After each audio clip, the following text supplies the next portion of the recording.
Hi friends, स्वागत है आपका मेरे चैनल पर।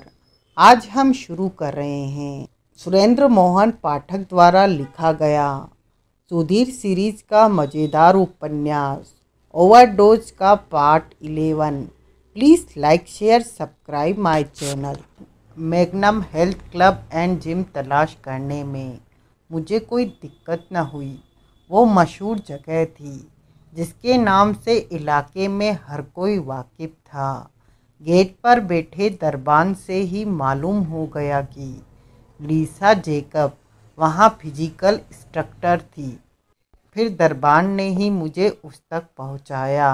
उस वक्त वो एयर होस्टेसों की ड्रेस जैसा स्मार्ट सूट पहने थी और सिर पर वैसी ही स्मार्ट टोपी लगाए थी जिसके पृष्ठभाग में से उसकी पोनीटेल बाहर निकली हुई थी। यू आर मिस लीसा जैकब, मैं संजीदा लहजे में बोला। मेरे संजीदा लहजे पर बवें उठाती वो बोली, मुझे लाल कहते हैं, आपसे 2 मिनट बात करना चाहता हूँ। जिम ज्वाइन करना चाहते हैं मिस्टर लाल? नहीं तो और क्या बात करना चाहते हैं? बात जरा और किस्म की है जो कि प्राइवेसी में ही बेहतर हो सकेगी। उसके चेहरे पर अनिश्चय के भाव आए। बात मिस्टर बाली से ताल्लुक़ रखती है। उसकी भवें उठी। मैं मिस्टर भूषण बाली की बात कर रहा हूँ। जो कि मैं एक क्षण ठिठका और फिर बोला, आपके बॉयफ्रेंड हैं। उस नाम का उस पर प्रत्याशित असर हुआ, लेकिन फिर भी वो बोली, आप कोई हिंट तो दीजिए कि क्या बात करना चाहते हैं, किस बाबत बात करना चाहते हैं। मैं मिस्टर बाली के दूसरे धंधे की बाबत बात करना चाहता हूँ। दूसरा धंधा? आप उनकी करीबी हैं तो ज़रूर जानती होंगी कि कौन सा दूसरा धंधा। वो दूसरा धंधा मेरा भी दूसरा धंधा है जिसे वो होटल मैनेजर होने के अलावा और भी कुछ है। वैसे ही मैं और भी कुछ हूँ। आप पहेलियाँ बुझा रहे हैं। आपको ऐसा लगता है या आप सिर्फ ऐसा कह रही हैं? मैं फिर कहता हूँ कि आप अगर मिस्टर बाली की करीबी हैं तो कोई पहेली नहीं है। फिर मेरे पास आपके लिए एक बुरी खबर भी तो है। मुझे यकीन है कि आप ही वो बुरी खबर यहाँ हॉल में सुनना पसंद नहीं करेंगी। आइए। वो मुझे एक छोटे से बंद केबिन में ले आई जहाँ एक ऑफिस टेबल के आर पार इतनी ही जगह थी कि वो बैठ पाती और मैं बैठ पाता। हम आमने सामने बैठ गए तो वो बोली, अब कहिए क्या कहना चाहते हैं। शुरुआत बुरी खबर से कीजिए। ये मुझे अपनी बात कहने देने की आपकी शर्त है, यही समझ लीजिए। तो फिर तैयार हो जाइए क्योंकि खबर आपकी उम्मीद से ज़्यादा बुरी है। आप तो मुझे डरा रहे हैं। खबर दहलाने वाली है। ओ माय गॉड, अब कहिए भी। भूषण बाली अब इस दुनिया में नहीं है। क्या? He has been shot. क्या बकते हो? किसी ने उसे गोली मार दी। You mean murder? खून? हाँ। कब? कब? अभी कोई 1 घंटा पहले। झपटकर उसने अपनी पोशाक में से एक मोबाइल बरामद किया और उस पर एक नंबर पंच किया। Mister Bhushan Bali, please. Call लगी तो वो बोली। फिर धीरे धीरे उसके चेहरे पर से खून निचड़ने लगा। आखिरकार फ़ोन उसने अपनी जेब के हवाले किया और सिर उठाकर मेरी तरफ देखा। आई एम सॉरी, मैं धीरे से बोला। आप जो बात करना चाहते हैं उसका ताल्लुक इस हादसे से है? हाँ। फिर तो ज़रूर कहिए, मैं सुन रही हूँ। यहाँ हमारी बातचीत कोई सुन तो नहीं लेगा? नहीं, निश्चित रहिए। मैंने अभी बाहर जिस दूसरे धंधे का जिक्र किया था वो ड्रग्स का। मैं हीरोइन के धंधे में हूँ। मेरा फील्ड आगरा है। अपनी सप्लाई में भूषण बाली से हासिल करता था, लेकिन वो तो आई नो। मेरा मतलब है कि मुझे अपनी सप्लाई बाजारिया भूषण बाली वाली हासिल होती थी। भूषण बाली खुद इस धंधे में नहीं है, वो सिर्फ डीलर जोलिया था। यही कहने जा रही थी ना आप? हाँ, मुझे ये बात मालूम है। अब जो बात है वो ये है कि पिछली बार मुझे जो सप्लाई हासिल हुई थी वो गड़बड़ थी। माल में इतनी मिलावट थी कि गड़बड़ क्या, सरासर धोखा था। उस माल के साथ और उसकी शिकायत के साथ मैं आज भूषण बाली से मिला था, जिसकी बातों से मुझे लगा कि सप्लायर आगे डिस्ट्रीब्यूटर से धोखा कर रहा था। आप समझी मेरी बात? नहीं, हीरोइन की सर्कुलेशन की एक चेन होती है। वो डिस्ट्रीब्यूटर से बल्क सप्लायर को मिलती है, बल्क सप्लायर से मेरे जैसे छोटे सप्लायर को, और छोटे सप्लायर से पेडलर को मिलती है, और पेडलर से यूजर्स को मिलती है। यूजर की पहुंच सिर्फ पेडलर तक होती है, जिससे कि वो पुड़िया हासिल करता है। पेडलर की पहुंच सप्लायर तक होती है और सप्लायर की डिस्ट्रीब्यूटर तक होती है। माल ऐसा होता है कि उसकी शक्ल देखकर नहीं कहा जा सकता कि उसमें गड़बड़ है। उस गड़बड़ की खबर यूजर को ही सबसे पहले लगती है, जो कि पेडलर के गले पड़ता है। फिर पेडलर सप्लायर से शिकायत करता है और सप्लायर डिस्ट्रीब्यूटर से शिकायत करता है। डिस्ट्रीब्यूटर के पास माल ठीक होता है क्योंकि वो सीधा मैन्युफैक्चरिंग के पास से आता है, जो कि Nepal, Pakistan, Thailand, Afghanistan, lowers Dubai में कहीं भी हो सकता है। डिस्ट्रीब्यूटर बल्क सप्लायर को और बल्क सप्लायर छोटे सप्लायर को ठीक माल देता है।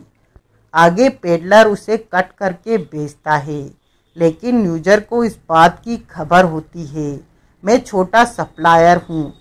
यूँ मेरे पास बल्क सप्लायर से जिसका कि भूषण बाली बिचौलिया था, चौकस माल आना चाहिए था, जो कि नहीं आया। ये एक गंभीर गड़बड़ है जिसको ड्रग्स लॉर्ड्स ना नज़रअंदाज करते हैं ना बख्शते हैं।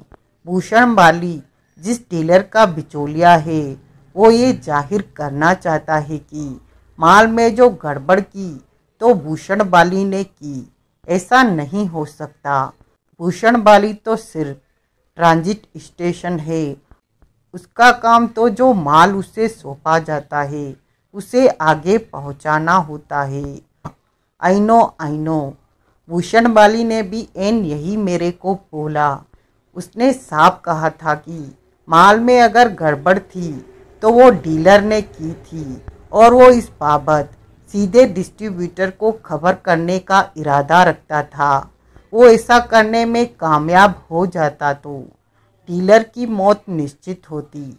अपनी जान बचाने के लिए डीलर ने भूषण बाली को बलि का बकरा बनाया। फिर जो नतीजा निकला उसकी तस्दीक अभी आपने कर ही ली है।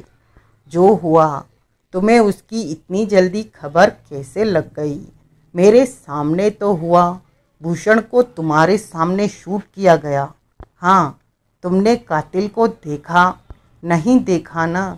देखा होता तो मैं वहाँ बचा होता तो मैं भी वहीं मरा पड़ा होता। सप्लायर को सारी बात की खबर कैसे लगी? भूषण ने मेरे सामने इस बाबत उसे फ़ोन किया था और फिर मुझे बताया था कि मेरी शिकायत सुनने के लिए और मेरी सप्लाई परखने के लिए वो खुद आ रहा था। ओह, लेकिन सप्लाई परखने न आया, कत्ल करने आया। मेरे पास कैसे आना सूझा? भूषण से मेरा लंबा वार्तालाप हुआ था। उसने तुम्हारा जिक्र किया था और उसकी बातों से मुझे हिंट लगा था कि तुम सप्लायर से, जिसका कि भूषण बिचौलिया था, वाकिफ थी। घटिया सप्लाई की वजह से मुझे रकम की इतनी थूक लगी है। मैंने माल बदलवाने की या रकम पाने की कोशिश तो करनी ही थी ना। वो कोशिश तुम्हें यहाँ लाई। हाँ, मैं तुम्हारी बात पर एतबार नहीं कर सकती। क्या क्या कहा? ये तुम्हारी बलि का बकरा वाली कहानी सच नहीं हो सकती। क्यों क्यों नहीं हो सकती? क्योंकि चौहान साहब दोपहर बाद 1 बजे से हर घड़ी यहाँ थे और अभी भी हैं। वो एकाएक खामोश हो गई। उसने यूं होठ काटा जैसे कोई अवांछित बात मुंह से निकल गई हो। चौहान साहब, मैंने नाम दोहराया। वो खामोश रही। ये उस बल्क सप्लायर, जिसे भूषण बाली ने डीलर कहा, का नाम है, जिसका भूषण बाली बिचौलिया था। वो फिर खामोश रही। कोई बात तुम नहीं कहना चाहती थी, लेकिन कह बैठी हो तो मेरे सामने कहने में कोई हर्ज नहीं है, क्योंकि मैं भी उसी राह का राही हूँ जिसके तुम्हारे चौहान साहब हैं। और माल तो मैंने थैली निकाल कर उसके सामने मेज पर रखी। मैंने बदलवा के ही जाना है, चाहे मुझे डिस्ट्रीब्यूटर के पास अपनी शिकायत लेकर जाना पड़े। ऐसी 4 थैली अभी और हैं मेरे पास। 1.5 लाख की थूक में नहीं सह सकता। चौहान साहब यहीं पाए जाते हैं, तो जैसे मैंने तुम्हें तलाश किया है वैसे उन्हें भी तलाश कर ही लूँगा। बहरहाल ये खामख्याली तुम अपने जहन से निकाल दो कि सब कियादरा चौहान साहब का नहीं हो सकता। कत्ल तो हुआ है, इस खबर में तो कोई खोट नहीं है ना? या है? उसने इनकार में सिर हिलाया। तुमने अभी खुद तस्दीक की। उसने सहमति में सिर हिलाया। तो फिर इतनी सी बात समझने में तुम्हें दिक्कत क्यों हो रही है? कत्ल किया ही नहीं जाता, करवाया भी जाता है। वो संभल कर बैठी। यहाँ से पहाड़गंज पहुँचने में टाइम लगता है। मैं तुम्हें यकीन के साथ बता रहा हूँ कि भूषण बाली के फ़ोन लगाने में और उसका कत्ल होने में टाइम का इतना वाक़या नहीं था कि इस काम के लिए कोई यहाँ से पहाड़गंज पहुँचा हो। ज़रूर तुम्हारे चौहान साहब ने पहाड़गंज या किसी करीबी जगह फ़ोन करके इस बाबत किसी को हुक्म दिया था। इस लिहाज से अगर वो हर घड़ी यहाँ थे तो क्या बड़ी बात है? कोई बड़ी बात नहीं, उसने कबूल किया। So there you are. वो खामोश रही। अब बोलो, हैं कौन चौहान साहब? मेरा अंदाज़ा कहता है कि वो इस जिम के मालिक हैं। ठीक, उसने सहमति में सिर हिलाया। तो ये माल, मैंने थैली उठा ली। मैं उन्हें दिखाता हूँ। कहाँ मिलेंगे? उनका ऑफिस पहली मंजिल पर है। इमारत के बाएं बाजू से सीढ़ियाँ हैं। पूरा नाम क्या है? लाल सिंह चौहान। मैं मिलता हूँ जाकर। लेकिन मेरा नाम न लेना प्लीज़। ठीक है। उन्होंने पूछा कि तुम्हें उनकी खबर कैसे लगी? तो क्या बोलोगे? बोलूँगा, भूषण बाली ने भेजा। उसके चेहरे पर आश्वासन के भाव न आए। तुम चिंता न करो, तुम्हारा नाम बीच में नहीं आएगा। तुम यूँ समझो कि मैं तुमसे कभी नहीं मिला। मैं कभी यहाँ नहीं आया। आया तो जिम की बाबत पूछताछ करने आया और करके चला गया। अब राजी? उसने सहमति से सिर हिलाया। इस सिलसिले में एक सब्र तुम्हें भी करना पड़ेगा। क्या आज तुम यही जाहिर करो कि तुम्हें भूषण बाली के बाबत कोई खबर नहीं है? ठीक है, अब तुम थोड़ी देर यहीं बैठो, मैं पहले निकल लेता हूँ। ठीक है, गॉड ब्लेस यू। मैं वहाँ से बाहर निकला और वापस कार में पहुँचा। क्या हुआ? मुकुंदलाल बोला। खैरियत है ना? क्या मतलब है भाई तेरा? यहाँ भी पीछे कोई लाश छोड़ के तो नहीं आया? पागल हुआ है? क्या पता चलता है? साफ साफ तो तू कुछ बताता नहीं, क्योंकि उसी में तेरी भलाई है। मेरी भलाई की भली कही तूने। मेरी भलाई तेरे लिए मुद्दा होता तो क्या मैं तेरे साथ होता? क्या मतलब? तू एक फरार मुजरिम है। तेरे साथ देखा जाना भी मेरे लिए मुसीबत का बायस बन सकता है। खामखा कलपता रहता है। अब चकचक बंद कर और मेरी बात सुन। सुना? जब मैं तुझे साथ लाया था तो मेरे जेहन में तेरा कोई निश्चित रोल नहीं था। अब यहाँ हालात ऐसे बने हैं कि तू मेरे काम आ सकता है। किस काम आ सकता हूँ? गोली चले तो उसके और तेरे बीच में खड़ा हो सकता हूँ। फिर शुरू हो गया। बोल, किस काम आ सकता हूँ? जिम के इमारत के बाई बाजू की गली में सीढ़ियाँ ऊपर जाती है, जहाँ की जिम के मालिक लाल सिंह चौहान का ऑफिस है। वो वहाँ ऑफिस में मौजूद है। तेरे को ऊपर जाके अपनी पुलिसिया फूफा दिखानी है और बोलना है, इंस्पेक्टर साहब मिलना चाहते हैं। इंस्पेक्टर साहब? वो सकपकाया। कौन इंस्पेक्टर साहब?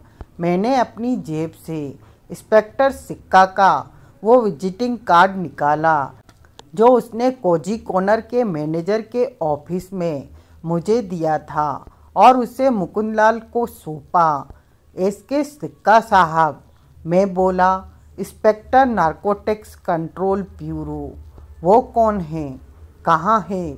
मैं हूँ, यहाँ हूँ। कोहली, इसे इनपर्सनेशन ऑफ ए गवर्नमेंट ऑफिशियल कहते हैं, जो कि जुर्म है।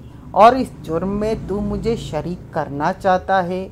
उसको ये भी बोलना। उसकी बात की परवाह किए बिना मैं आगे बढ़ा कि सिक्का साहब ने उसका लिहाज किया है, जो कि खुद नहीं आए, बुला रहे हैं। वो न आया तो तू लौट आना। तेरे को तो वो वहीं नहीं बिठा लेगा। ऐसी आंधी नहीं लग रही। हवलदार हूँ, पुलिस के महकमे से। कोई रेवड़े खोमचे वाला नहीं हूँ। बढ़िया, एन यही मिजाज बना के पहुँच। जाके छा जा। बुनबुनाता सा वो कार से बाहर निकला और इमारत की ओर बढ़ा। उसके पीछे मैंने कार को स्टार्ट किया और उसे थोड़ा आगे ले जाकर रोका। मैंने एक सिगरेट सुलगा लिया और उसके कश लगाता प्रतीक्षा करने लगा। मुकुंदलाल वापस लौटा। उसके साथ जो भारी भरकम सूट बूटधारी आदमी था, उसे मैंने फौरन पहचाना। वो आदमी था परसों बुधवार शाम को, जिसे मैंने रेड ड्रैगन क्लब में वहाँ के कथित मैनेजर विनोद बत्रा की सोहबत में देखा था। गुड। अब तार अपने आप ही एक दूसरे से जुड़ते जा रहे थे। वो दोनों कार के समीप पहुँचे तो मैंने आगे का पैसेंजर साइड का दरवाज़ा खोल दिया। चौहान हिचकिचाता हुआ भीतर सवार हुआ। मेरे इशारे पर मुकुंदलाल ने उसके पीछे दरवाज़ा बंद कर दिया और मुस्तैदी से उसके सामने खड़ा हो गया। लाल सिंह चौहान, तेरा खेल खत्म है। खेल खत्म है? वो हड़बड़ाया। कौन सा खेल खत्म है जो तू जिम की ओट में खेलता है? मैंने नकली हीरोइन की थैली निकालकर उसकी गोद में डाल दी। ये खेल, ये क्या है?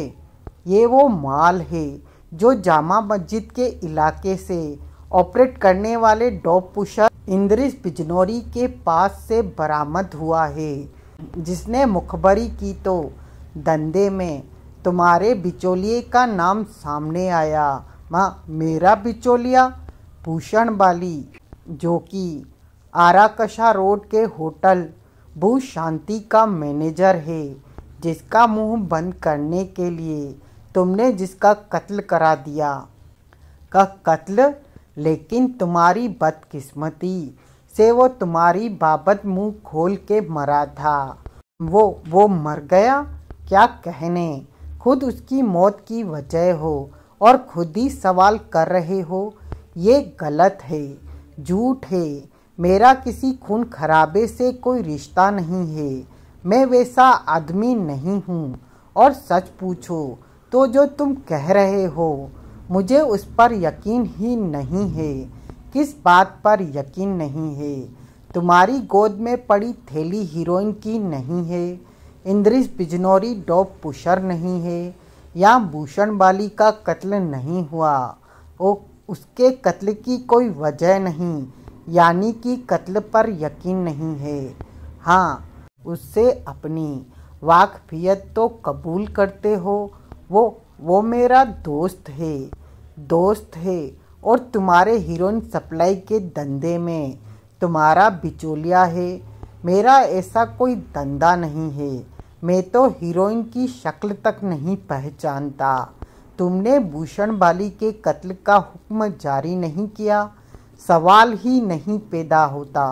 मैं तो तुम्हें उसके कत्ल की खबर नहीं और यकीन, यानी कि अभी फीडबैक नहीं मिला। तुम्हारे भेजे जल्लाद ने अभी खबर नहीं की कि वो अपना काम पूरा कर चुका है। इंस्पेक्टर साहब, ये तुम क्या कह रहे हो? ठीक है, पहले इसी बात की तस्दीक करो। मोबाइल है, लेकिन पीछे ऑफिस में रह गया था। कोई बात नहीं, ये मेरा मोबाइल पकड़ो और करो तस्दीक। उसने हिचकते हुए मोबाइल थामा और उस पर एक नंबर पंच किया। फिर कुछ क्षण बाद एक दूसरा नंबर पंच किया। उस दौरान नकली हीरोइन की थैली मैंने अपनी गोद पर से उठा ली और वापस अपनी जेब के हवाले की, क्योंकि वो उसकी तरफ जरा तवज्जो देता तो बाप जाता कि वो हीरोइन थी ही नहीं। थोड़ी देर बाद उसने मेरा फ़ोन मुझे वापस किया। अब उसका रंग बदरंग था। हो गई तसल्ली? मैं व्यंग्यपूर्ण स्वर में बोला। माँ, मेरा उसके मुंह से निकला, कत्ल से कोई वास्ता नहीं। नहीं? क्यों नहीं? तुम तो कहोगे कि तुम्हारा हीरोइन के धंधे से भी कोई वास्ता नहीं। फिर मैंने अंधेरे में तीर छोड़ा। रेड ड्रैगन क्लब से भी कोई वास्ता नहीं मेरा, सच में ही। अब ये लिफाफेबाजी छोड़ो, मैं कंकर स्वर में बोला, और अक्ल से काम लो। अक्ल से काम लूँ? हाँ, सोचो कि जब मुझे तुम्हारे असल धंधे की खबर है तो मैंने यहाँ रेड क्यों न पड़वाई? तुम्हारे पास बिना वर्दी अकेला क्यों आए? क्योंकि मेरा निशाना तुम नहीं हो। एनसीबी का निशाना छोटी मछली नहीं है, बड़ा मगरमच्छ है, सबसे बड़ा मगरमच्छ। बड़े मगरमच्छ का नाम लो। ये बताओ कि डिस्ट्रीब्यूशन किसके हाथ में है? तस्दीक करो कि डिस्ट्रीब्यूशन का सेंटर रेड ड्रैगन क्लब है तो तुम्हें सब माफ होगा। वो सोचने लगा, ऐसा मौका बार बार नहीं आता। न ही महकमा तुम्हारे जैसे लोगों से हमेशा यूँ नर्मदिली से पेश आता है। इसलिए इस मौके को कैश करो, इसी में तुम्हारी भलाई है, वरना 10 साल के लिए फंसोगे। तुम लोगों के पास मेरे खिलाफ कुछ नहीं है। क्यों नहीं है? इंद्रिस बिजनौरी है ना, वो कुछ नहीं जानता। तुम्हारी खामख्याली है और तुमने मेरी ये बात ठीक से नहीं सुनी। मालूम होती कि भूषण बाली तुम्हारी बाबत मुंह खोल के मरा था। महकमे के पास उसका रिकॉर्डेड बयान है जिसमें उसने साफ तुम्हारा नाम लिया है। तुम्हें अंदर पहुंचाने के लिए वो बयान ही काफ़ी है। एक बार फंस गए तो बाहर की दुनिया देखना नसीब नहीं होगा, जमानत तक नहीं होगी, समझे? तुम क्या कहना चाहते हो? बोला तो है, बड़े मगरमच्छ की शिनाख्त करवाओ उस शख्स का नाम लो जो इस धंधे के टॉप पर है और उसके खिलाफ गवाह बनना कबूल करो। बदले में मुझे क्या मिलेगा? वादा माप गवाह का दर्जा, आज़ादी। मैं मुखबरी करूँगा तो कोई मुझे जीने देगा? कोई बाकी बचेगा तो तुम्हारे लिए खतरा बनेगा न? तुम जब तक खतरा समझोगे तब तक महकमा तुम्हें प्रोटेक्शन देगा। पुलिस बाद में मुकर जाती है। तुम्हारा वास्ता पुलिस से नहीं है, एनसीबी से है। प्रोटेक्शन तो मुझे पुलिस देगी, एनसीबी के हुक्म से, जिसे कि टाला नहीं जा सकता। हूँ हाँ बंद करो और जो फैसला करना है जल्दी करो। मैं अपने वकील से बात करना चाहता हूँ। किस लिए? उसका मशवरा हासिल करने के लिए। वो बोलेगा तो मुझे स्टे अप्रूवर करना कबूल होगा, वरना नहीं। अच्छा वकील होगा तो मौजूदा हालात की रो में क्यों नहीं बोलेगा? तो बात करने दो। वकील से ही करोगे ना? नंबर खुद मिला के दो। नाम बोलो, नंबर बोलो। उसने प्रफुल्ल दीक्षित का नाम बोला और फ़ोन नंबर बोला। प्रफुल्ल दीक्षित के नाम से मैं वाकिफ़ था, अलबत्ता मेरी उससे कभी रूबरू मुलाकात नहीं हुई थी। 2 साल पहले तक वो बलदेव राज मखीजा नाम के जिस बुजुर्ग वकील का सहायक हुआ करता था, वो मेरा मित्र था, जिसके ऑफिस में एक आध बार मैंने दीक्षित की सूरत भी देखी थी। जाती तौर में उससे मेरी कोई वाकफियात कभी नहीं हो सकी थी। मैंने फ़ोन लगाया, जवाब मिला तो मैंने प्रफुल्ल दीक्षित से बात करने की इच्छा व्यक्त की। मालूम हुआ कि वो खुद ही बोल रहा था। वकील साहब, मैं बोला, मैं इंस्पेक्टर सिक्का बोलता हूँ। आप किसी लाल सिंह चौहान से वाकिफ़ हैं? हाँ वाकिफ़ हूँ। जवाब मिला, आपका दोस्त है, क्लाइंट है। 1-2 बार उसके लिए कुछ लीगल वर्क किया था, इसीलिए बतौर क्लाइंट वाकिफ़ हूँ। अभी भी वो आपके कानूनी मशवरे का ही तलबगार है। लीजिए, बात कीजिए। मैंने फ़ोन चौहान को थमा दिया। मुझे प्राइवेटली बात करना है। चौहान बोला, या खुद कार से बाहर निकलो या मुझे जाने दो। मैं निकलता हूँ, लेकिन कोई होशियारी न हो। नहीं होगी। हुई तो? मैंने रिवाल्वर निकाल कर उसे दिखाई। रिवाल्वर के धशनों से उसका मिजाज बदला। नहीं होगी, वो संजीदगी से बोला। मैंने इग्निशन में से कार की चाबी निकाली और बाहर आकर खड़ा हुआ। वो फ़ोन में बोलने लगा। कार के शीशे बंद होने की वजह से मुझे उसके हिलते होठ ही दिखाई दिए। सुनाई कुछ न दिया। एकाएक उसके चेहरे पर वितृष्णा के भाव आए। उसने फ़ोन कान से हटाया, मेरी ओर का शीशा गिराया और बोला, लाइन कट गई, फिर मिला रहा हूँ। मैंने सहमति में सिर हिलाया। उसने दोबारा नंबर पंच किया, खिड़की का शीशा वापस चढ़ाया और फिर कोई 2 मिनट वार्तालाप में व्यस्त रहा।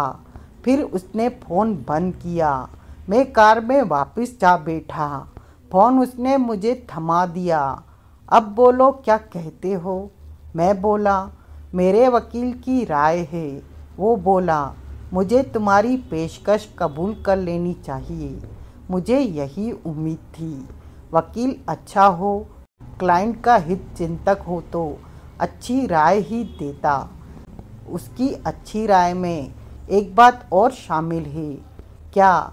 वो कहता है कि मुझे लिखित में हासिल होना चाहिए कि मेरा दर्जा कोर्ट अप्रूवर का वादा माप गवाह का होगा। ऐसी लिखा पढ़ी का काम महकमे के आला अफसरों का होता है, लेकिन मैं तुम्हें यकीन दिलाता हूँ कि तुम्हारा काम हो जाएगा। ठीक है, अब बोलो कौन है टॉप बॉस? हीरोइन डिस्ट्रीब्यूशन का सारा धंधा कौन कंट्रोल करता है? मिर्चू चेलानी। मिर्चू चेलानी वो निसंकोच बोला। जो कि रेड ड्रैगन क्लब चलाता है, वही। इस धंधे का local headquarter red dragon club है। हाँ, स्टॉक भी वहीं रखा जाता है। ये मुझे नहीं मालूम है। तुम्हें कैसे मिलता है? अमूमन पहुंचाया जाता है।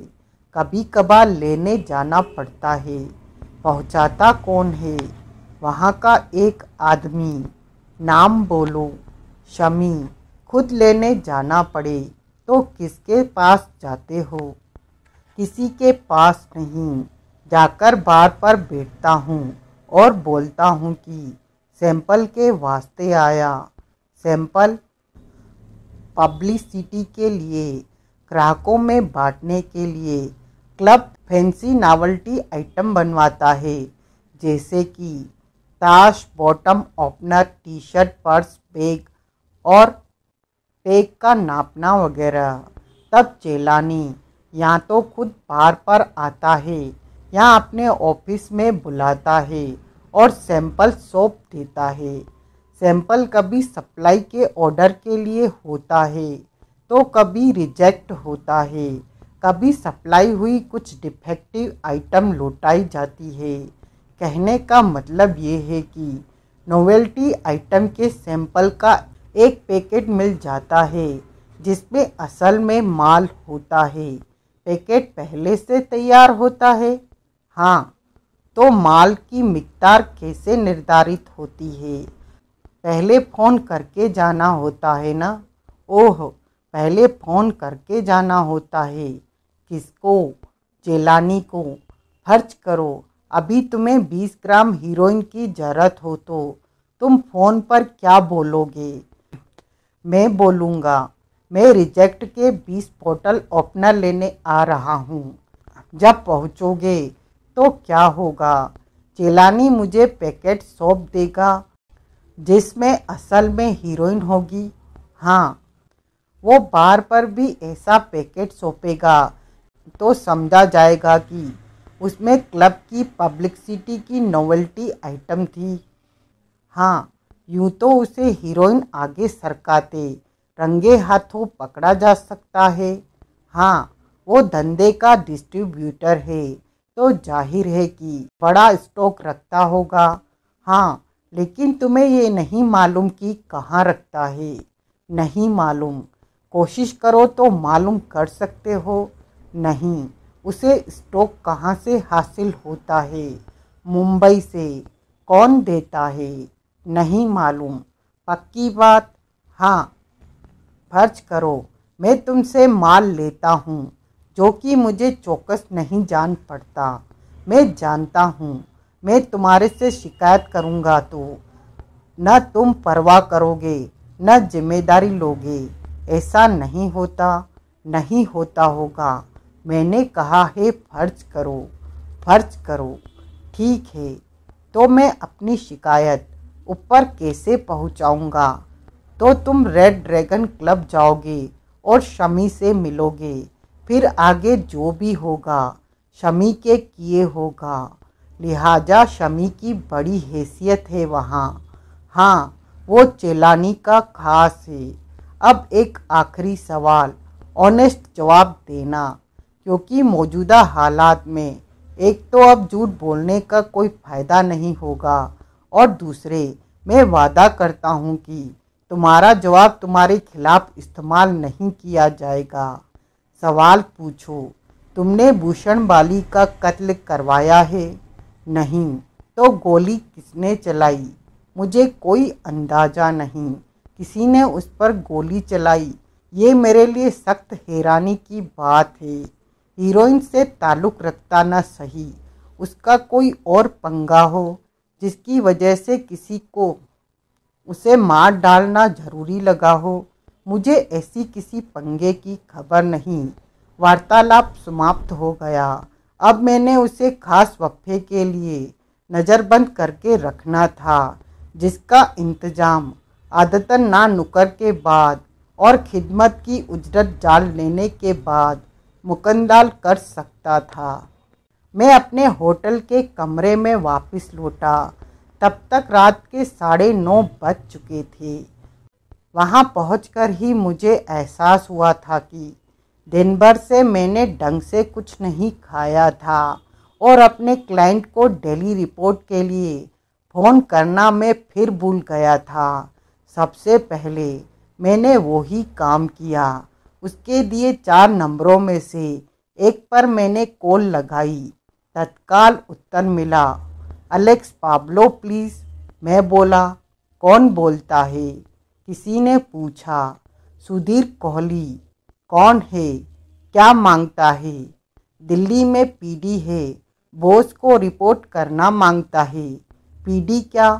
Private detective. ओह, वो कोहली बोलता है। हाँ, इसी लाइन पर रहने का है। बॉस कॉल बैक करेगा। लाइन कट गई। मैंने रूम सर्विस को फ़ोन लगाया। I will like to have steam fish with Russian salad and some black coffee. Yes sir. कितना टाइम लगेगा? 25 मिनट सर। ओके। मैंने रिसीवर वापस क्रेडल पर रख दिया, एक सिगरेट सुलगाया, पलंग पर ढेर हुआ और अपना अगला कदम निर्धारित करने की कोशिश करने लगा। पहला सिगरेट खत्म हुआ तो मैंने उसी से नया सिगरेट सुलगा लिया। पूर्ववत में ख्यालों में डूबता उतरता रहा। तभी दरवाजे पर दस्तक पड़ी। Who is there? मैं बोला, रूम सर्विस सर। जवाब मिला, जस्ट ए मिनट। मैं उठकर दरवाजे की तरफ बढ़ा, ठिठका और फिर मैंने हाथ में थमे सिगरेट की ओर देखा, जो अभी आधा ही खत्म हुआ था। Dead cigarette. मुतवर पीने में कितना टाइम लगता था? जवाब मेरे जेहन में चमका तो मेरा माथा ठनका। मैंने सिगरेट को एस्ट्रे में डाला और फ़ोन उठाकर रूम सर्विस का नंबर डायल किया। Yes sir. जवाब मिला। Room service. मेरा ऑर्डर अभी तक सर्व नहीं हुआ।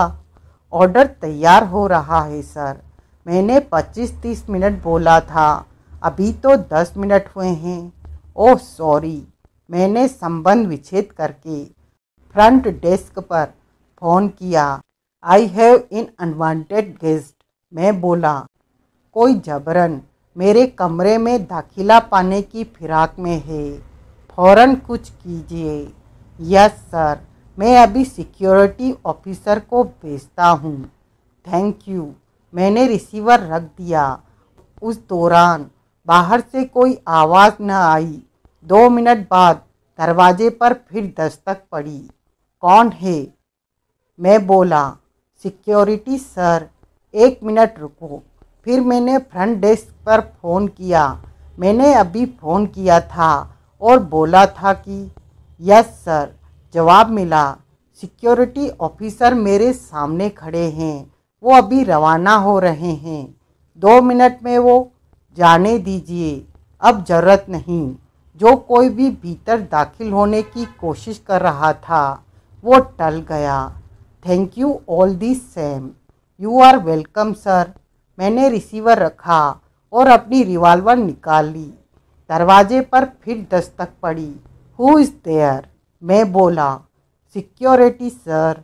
जवाब मिला, आ जाइए, दरवाज़ा खुला है। फिर मैं झपट कर खुलते दरवाजे की ओट में हो गया। दरवाज़ा 1/3 खुला। उसमें से एक गन वाला एक हाथ दाखिल हुआ। फिर किसी ने सावधानी से भीतर कदम रखा। मैंने हाथ पर अपनी रिवॉल्वर का वार किया।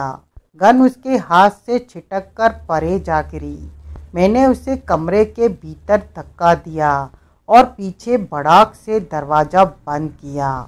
दरवाज़ा बंद होने से पहले मैंने देखा कि बाहर कोई और भी था, जो फौरन वहाँ से दौड़ चला था। मैं घूमा। मैंने कमरे के फर्श पर गिरे व्यक्ति की तरफ तवज्जो दी, जो कि उठने की कोशिश में भी परे गिरी पड़ी अपनी गन तक पहुंचने की कोशिश कर रहा था। मैंने उसे तुरंत पहचाना। वो टोकस था। खबरदार, मैं कहर भरे स्वर में बोला। हिला तो गोली। वो जैसे हवा में ही फ्रीज हो गया। उसने मेरे हाथ में रिवॉल्वर देखी तो उसके तमाम कसपल निकल गए। उठ के खड़ा हो गया। वो सीधा हुआ। बार बार वो परे लुढ़की पड़ी अपनी गन की तरफ देख रहा था, जो कि जैसे जादू के जोर से वापस उसके हाथ में आ जाती। साले कुत्ते, दांत पीसता मैं फुफकारा। तेरी ये मजाल, मेरे पर हाथ उठाकर कोई जिंदा नहीं रह सकता। वो हिंसक भाव में बोला। तेरा जोड़ीदार कौन था जो भाग गया? उसने जवाब न दिया। जरूर यहीं का कोई मुलाजिम था जो यहाँ तेरा मददगार बना हुआ था और जो शिनाख्त से बचने के लिए भाग खड़ा हुआ। मेरे साथ कोई नहीं था, बराबर था। मैंने अपनी आंखों से देखा और वो यकीनन यहाँ का कोई मुलाजिम था। अंदर से हासिल मदद के बिना तेरे को रूम सर्विस को दिए मेरे ऑर्डर की खबर नहीं हो सकती थी। मेरी रिसेप्शन पर सिक्योरिटी के लिए कॉल की खबर नहीं हो सकती थी। यहाँ की टेलीफोन लाइंस टेप की हुई निकली तो मुझे कोई हैरानी नहीं होगी। वो खामोश रहा। वैसे मैं तेरी दिलेरी की दाद देता हूँ, मैं बोला, जो तू इतने बड़े और भरे पूरे होटल में मुझे शूट करने चला आया। तू फरार मुजरिम है। तेरे को गोली मारने से मेरा कुछ नहीं बिगड़ने वाला था। उल्टे शाबाशी मिलती, इनाम मिलता। साले, पहाड़गंज में जो कोशिश पहले कर चुका है वो भी इनाम और शाबाशी के काबिल लगती है तेरे को।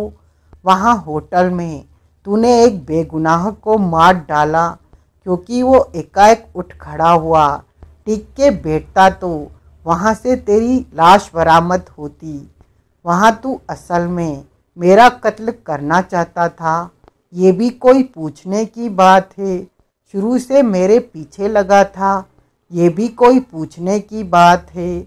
लाल सिंह चौधरी को जानता है? जानता हूँ तो क्या है।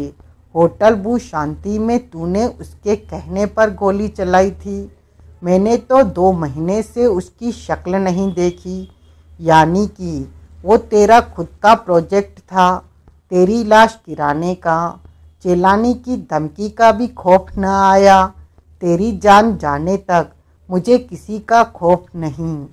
पहले मेरे फ्लैट में भी घुसा था जहाँ तूने वैसे ही मेरी जगह अनीता को मार डाला था, जैसे होटल बू शांति में मेरी जगह उसके मैनेजर को मार डाला था। तू पागल है। अनीता मेरा माल है। अपने माल से कोई ऐसे पेश आता है? अनीता का कत्ल तूने नहीं किया। नहीं तो किसने किया? तूने किया। और किसने किया? तभी तो फरार है, तभी तो पुलिस को तेरी तलाश है। जब ये बात मालूम थी, ये भी मालूम था कि मैं यहाँ था तो पुलिस को खबर करता। मुझे पकड़वा के भी तेरा काम हो सकता था? नहीं हो सकता था। जैसे तू मेरी बाह का जोड़ खोल के तमाशा देखता था, वैसे मैं भी तेरी मौत का तमाशा देखना चाहता था। क्या कहने। वो खामोश रहा। बाह बड़ी जल्दी ठीक हो गई तेरी, या शायद अभी नहीं ठीक हुई। पीछे पहाड़गंज में तेरा निशाना चूकने की शायद यही वजह थी। तू मुझे एक मौका और दे और फिर देख कि बाह की वजह से निशाना चूकता है या नहीं। तो वहाँ तेरी नाकामी की वजह तेरी बाह नहीं थी, ये थी कि वो एकाएक उठ खड़ा हुआ था और यूँ गन और मेरे बीच में आ गया था। हाँ, अब तू इस कत्ल के इल्ज़ाम में गिरफ्तार होगा। तू 7 जन मेरे खिलाफ कुछ साबित नहीं कर सकेगा। मैं क्यों करूँगा? तेरी ये गन करेगी न? कौन कहता है? ये मेरी गन है। तेरी उंगलियों के निशान कहते हैं जो इस गन पर पाए जाएंगे। मकतूल के जिस्म से निकाली जाने वाली गोली कहेगी जो इस गन से चली पाई जाएगी। तब पहली बार उसके चेहरे पर चिंता के भाव आए। तू फरार अपराधी है। फिर वो दिलेरी से बोला, तेरी बात कौन सुनेगा? अबे खोटी अक्ल, तेरे को क्या पता मैं क्या हूँ? क्या मतलब? मैं अभी समझाता हूँ। गन के पास पहुँच।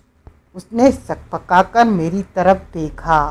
तू मुझे ब्रेक दे रहा है? मैं बोला, इस शर्त पर तेरे को यहाँ से जाने दे रहा हूँ कि दोबारा तू मेरे पीछे लगने की कोशिश नहीं करेगा। उसके चेहरे पर अविश्वास के भाव आए। गिरफ्तारी के नाम से दम निकल गया। फिर वो व्यंग्यपूर्ण स्वर में बोला, अब तेरे से क्या छुपाऊं? सच पूछे तो हाँ। बढ़िया, जो कहा है कर। वो घूमकर गन की तरफ बढ़ा। मैं उसके पीछे हो लिया। वो गन के करीब पहुंचकर उसे उठाने के लिए झुका। मैंने रिवॉल्वर की नाल की तरफ से थामकर उसकी मूठ का भरपूर प्रहार उसकी खोपड़ी पर किया। वो निश्चेत कालीन बिछे फर्श पर ढेर हो गया।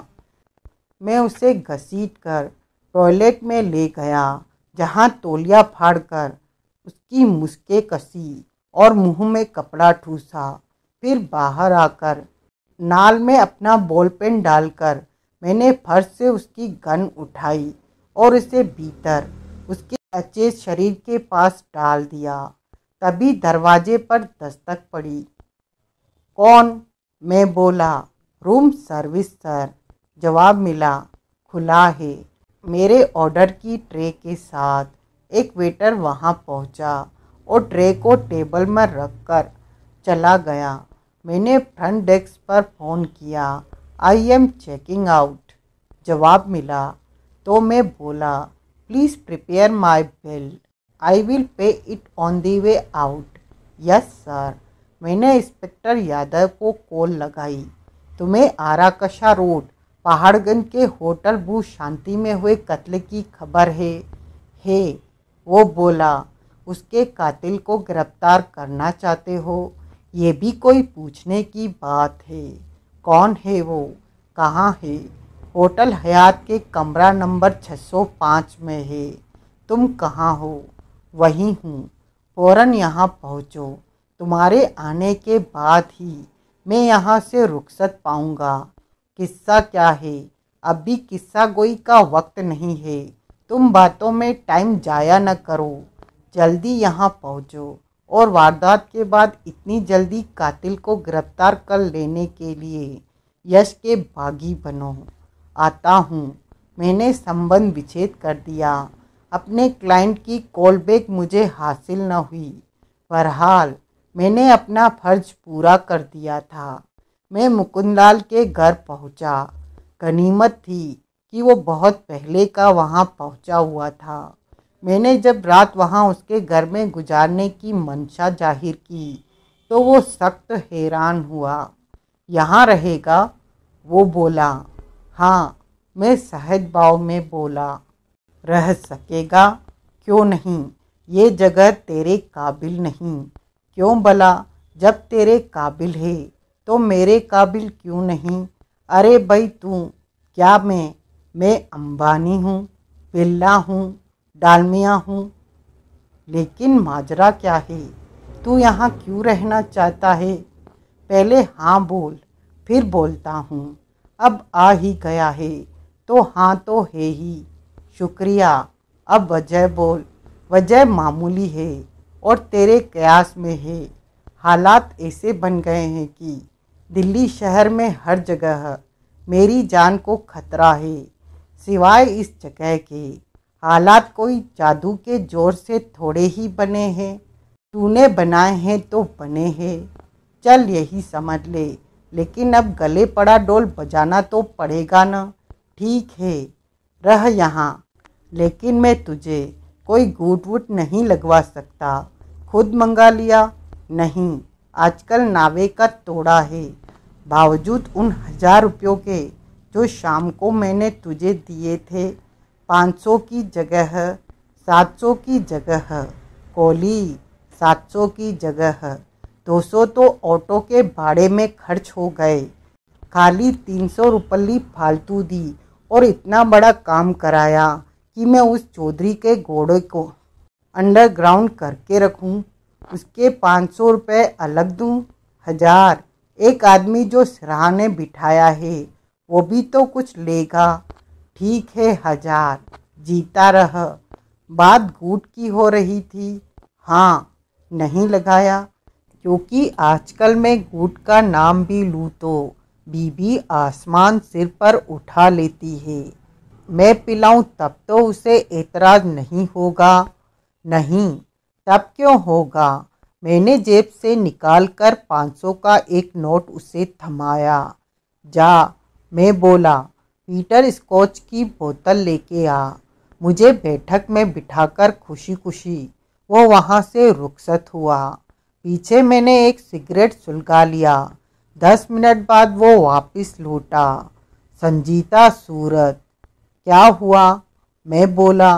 कोहली, तू यहाँ से पकड़ा गया। वो बोला, तो जानता है मेरा क्या होगा। ये पूछना अब सूझा। जवाब ये सोच के देना कि मेरे सस्पेंशन की वजह से पुलिस की निगाहें करम मेरे पर से हटी हुई हैं। तूने चिराग तले अंधेरा वाली मसल नहीं सुनी मालूम होती है। तू इसलिए यहाँ आया है। हाँ, पुलिस को सपने में भी ख्याल नहीं आएगा कि पनाह पाने के लिए किसी पुलिसिये के पास जाने की मेरी मजाल होगी। वो तो ठीक है, लेकिन न ही दादा लोगों को। क्या क्या बोला। वही जो तूने सुना। कोई दादा लोग भी तेरे पीछे हैं। हाँ, तौबा तौबा, क्या तौबा तौबा। दिन में इतना टाइम मेरे साथ था, तब कुछ न सूझा। यार तू जा यहाँ से। लगता है बोतल नहीं मिली, ठेका पहले ही बंद हो गया। वो तो मैंने खुलवा लिया था, लेकिन बोतल लाया है ना। हाँ, लेकिन ड्रिंक बना, उसके बाद इस बारे में बात करेंगे।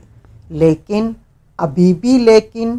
ठीक है, बोतल इधर कर, मैं जाता हूँ।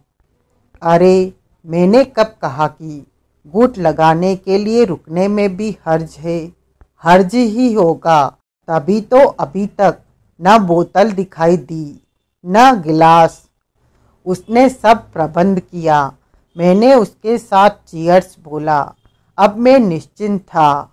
मुकुंदलाल से मैं पुराना वाकिफ था, इसलिए जानता था कि गिलास हाथ में आ जाने के बाद अब वो मुद्दा नहीं उठने वाला था। दूसरे पैक के दौरान मेरे मोबाइल पर कॉल आई। मैंने कॉल रिसीव की। लाइन पर संजय सिंह था। संजय सिंह बोल रहा हूँ। वो बोला, मालूम है। याद आ गई मेरी। तेरी याद तो हमेशा आती है, लेकिन तू नहीं आता, और मेरे काम की आखिरकार। नाशुक्रा काम तो आखिर में ही होता है। नौकरी एक्सप्रेस की, काम कछुए की चाल। वो हंसा। क्या खबर है भाई तुम्हारा वो बिल्डर, कम सपासद पुखरा सिंगला तो कोई सर्टिफाइड भद्र पुरुष जान पड़ता है। वो बोला, 6 साल से गुड़गांव में बसा है। इतने लंबे अरसे में कभी एक भी कदम इधर से उधर नहीं हुआ। सामाजिक, आर्थिक, राजनीतिक हर क्षेत्र में उसकी वाहवाही है। आई सी, फैमिली मैन है, लेकिन फैमिली के मामले में तकदीर ने साथ नहीं दिया, जान पड़ता है। अच्छा, हाँ, औलाद कोई है नहीं, और बीबी पागल है। 5 साल से पागल खाने में भर्ती बताते हैं। ओह, हाई सोसाइटी में बिरचने वाला बंदा है, इसीलिए बढ़िया आदमी ही होगा, क्योंकि घटिया आदमी को ऐसी सोसाइटी में कौन मुंह लगाता है। और गुड़गांव का नेटिव नहीं है, बाहर से आकर बसा है। कहाँ से? पंचकुला से। सुना है वहाँ अभी भी उसकी प्रॉपर्टी है। बीबी के अलावा कोई सगा संबंधी नहीं। माँ है, लेकिन वो उसके साथ नहीं रहती। वो कहाँ रहती है मालूम नहीं, पंचकुला में रहती होगी। हो सकता है कंप्यूटर में उस बाबत कुछ नहीं है। और अभी और भी इतना काफ़ी नहीं, काफ़ी है। मैंने सिर उठाया तो पाया मुकुंदलाल कान खड़े किए सब सुन रहा था। मेरे से निगाह मिली तो वो पूरी बेशर्मी से हंसा और फिर बोला, लगता है तुझे इस पुखरा सिंगला पर कातिल होने का शक है। किसका कातिल होने का? अरे उसी लड़की का जिसके कत्ल का इल्ज़ाम तेरे सर पर है और जिसकी वजह से फरार है। शक से क्या होता है भैया? जो होता है सबूत से होता है। सबूत सजा दिलाने के काम आता है। शक रास्ता दिखाता है, भटकाता भी है।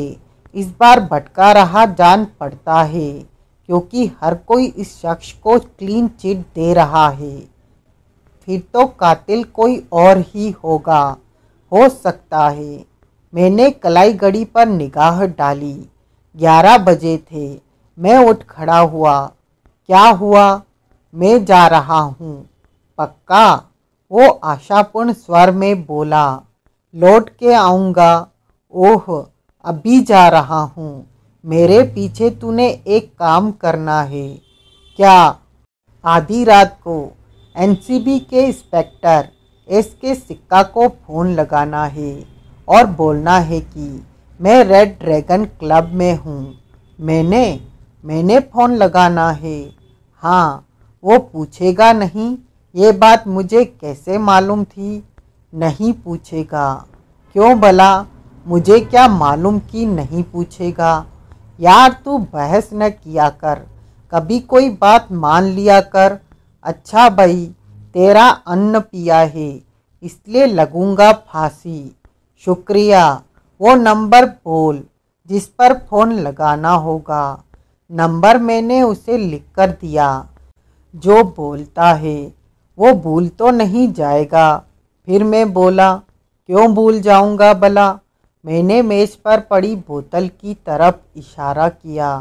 तू फिक्र न कर। वो बोला, मैं अभी एक पेग और पीऊँगा और पीनी होगी तो 12 बजे के बाद, तेरा संदेशा रिले कर चुकने के बाद पीऊँगा। यही ठीक होगा। मैं चला। अरे अपना गिलास तो खाली करके जा। मैंने किया। मैं रेड ड्रैगन क्लब पहुंचा। वो रश आवर वाला वक्त था, इसलिए वहाँ खूब भीड़ थी, खूब रौनक थी। बड़ी मुश्किल से 2 जनों के बैठने लायक एक कोने की एक छोटी सी मेज पर मैंने मुकाम पाया। एक वेटर मेरे करीब पहुंचा। Your order sir. वो बोला। ऑर्डर बाद में। मैं दबे स्वर में बोला, अभी मुझे और काम है। और काम? सैंपल की बात करनी है शमी से। जाके बोल उसको। सहमति में सिर हिलाता वो चला गया।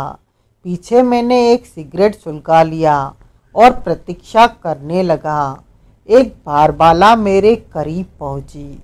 अरे, वो मधुर स्वर में बोली, कैसे उदास बैठे हैं आप?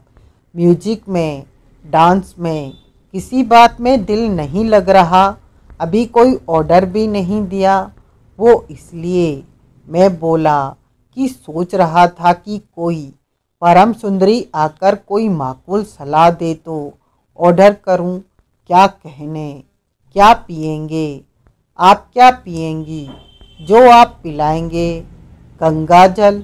उसके चेहरे ने रंग बदला।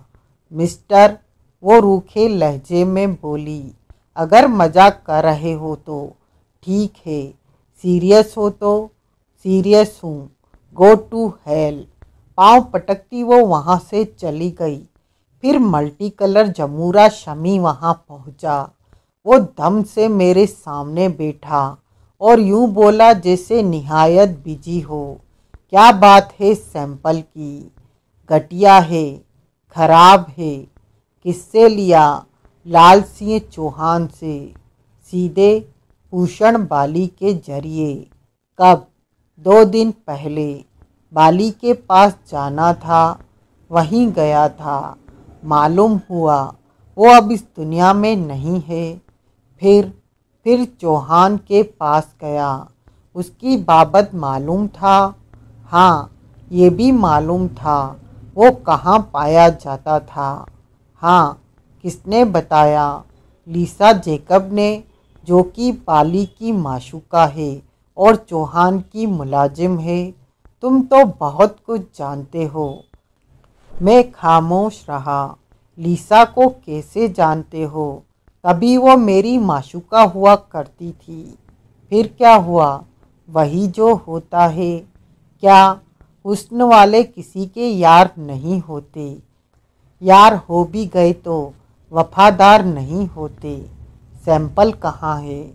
मेरे पास है। मेज के नीचे से मेरे हवाले करो। तुम उसका क्या करोगे? चेक करूँगा, फिर उसकी बाबत बॉस से बात करूँगा। कोई बाजी तो नहीं मारोगे? पागल हुए हो? तुम खूब जानते हो कि ऐसा नहीं होने वाला। न जानते होते तो यहाँ आते ही नहीं। ठीक। मैंने मेज के नीचे से नकली हीरोइन की थैली उसे थमाई। कितनी है? वो बोला, 10 ग्राम। जरा भी न चलाई। जरा तो चलाई, तभी तो पता चला कि घटिया माल है। और चलाता तो जूते खाता, क्लाइंट बिगड़ता, इसीलिए जरा ही चलाई हूँ। यहीं बैठना, मैं 10-15 मिनट में आता हूँ। ठीक है। वो उठा। तब कहीं जाकर ठीक से उसने मेरी सूरत देखी। तुम? वो अचकचाता सा बोला। हाँ भाई, मैं सहज भाव से बोला। और कौन? तुम्हारी सूरत मुझे पहचानी जान पड़ती है। खामखा, मैं तो यहाँ पहले कभी नहीं आया। पक्की बात। भूषण बाली उपलब्ध होता तो आज भी न आता। तो फिर वो कोई तुम्हारा हमशक्ल होगा। कौन था? एक सिरफिरा, बिग बॉस पर हाथ डालता था, मेरे पर गन तानता था। मेरा गन से क्या काम? नहीं रखते हो? नहीं भाई, मरना है क्या? वैसे हो कौन? मेरा मतलब है, नाम क्या है तुम्हारा? भूरेलाल। कहाँ से हो? आगरा से। रेगुलर माल उठाते हो? हाँ। पहले कभी शिकायत न हुई? न, कभी भी नहीं। हूँ। 10-15 मिनट में मिलता हूँ। मैंने सहमति में सिर हिलाया। पीछे मेरे मोबाइल की घंटी बजी। आज की कहानी बस यहीं तक। आगे की कहानी को जानने के लिए बने रहिए मेरे साथ। अगर ये नावल आपको पसंद आया है तो please like share subscribe my channel.